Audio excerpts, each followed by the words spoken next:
Good morning, everybody. This is Karen Martz and Freedom the Parrot. Now, here's what's bizarre. Just know that what I'm trying to do is clean the cage briefly because we have pest control coming here today. Hey, Freedom. And as I was moving around these wood pieces, what happens is Freedom will take these toys, he'll chew on them, they drop to the bottom of the cage. I leave some in for him to play with. Hey, Freedom. Some I'll hold in the evening through the slats and he'll chew them. Hey, Freedom. Keeps him busy and happy.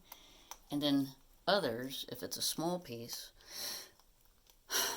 I will use them to clean the cage, slats. And then I take special little wiping cloths and clean the slats even further. Hey, Freedom. Now let's see if he'll put his tail feathers out again. Hey, Freedom. But for some reason, when I move this drawer back and forth, he loves the sound of that. And you have to remember it's summertime, so parrots get more excitable with the bright lights. Hey, Freedom. Alright, well, we're going to sign off live. Freedom, I love you. Pretty parrot. Who's a good boy? Okay, say hi to all our new and old subscribers. We appreciate it. And we'll be pumping out more videos. Have a happy July.